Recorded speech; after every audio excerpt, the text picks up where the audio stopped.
জয় গুরু। পরম প্রেমময় শ্রী শ্রী ঠাকুরের কিছু বাণী সম্বলিত কথা আজকে আপনাদের সামনে উপস্থিত করব। সকলকে অনুরোধ, সকল প্রিয়জনদের কাছে ইষ্টবার্তা এবং সমাজ পরিবর্তনের ইষ্টব্রত শেয়ার করে ছড়িয়ে দেবেন। আজকের বিষয় স্বামী ভক্তি। ঠাকুর বলছেন, স্বামী ভক্তি দেখলাম সীতা দেবীর মধ্যে। তার তো বনবাস হয়নি, অথচ স্বামী সেবা করতে রাজপ্রাসাদ ত্যাগ করে 14 বছরের জন্য বনবাস করলেন। স্বামী সেবার আরেক দৃষ্টান্ত হলেন আমাদের শ্রী শ্রী বড় মা। স্বামীর ইচ্ছাই তাঁর ইচ্ছা।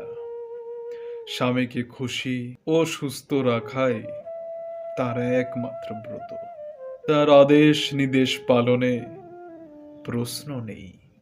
সৎসঙ্গে মাতৃ সম্মেলন মানেই হচ্ছে শ্রী শ্রী বড় মাকে অনুসরণ করা, শতমুখে তার সৎনাম সদ্গুণ করা। যদিও আজকের সমাজে দেখা যায় ভিন্ন চিত্র। দেখে শুনে মনে হয় এখন চলছে গড় গড় করে মুখস্থ বলা, ভবিষ্যতে হবে প্র্যাকটিক্যাল শিক্ষা। একবার পুরী সৎসঙ্গ মন্দিরে গেছিলাম। দেখলাম সমুদ্রে সবাই স্নান করছেন। পরিবারের স্ত্রী, ছেলে মেয়ে, নাতি নাতনি সকলে স্নান করলেন। তারপর ভেজা কাপড়ের বোঝা চাপিয়ে দিলেন স্বামীর কাঁধে। অন্য কাঁধে আরো ব্যাগ, জুতো, স্যান্ডেল, ব্যাগ, টিফিন ব্যাগ। ছেলে মেয়ে সকলকে নিয়ে স্ত্রী সম্মুখ ভাগে রানীর মতো চলেছেন।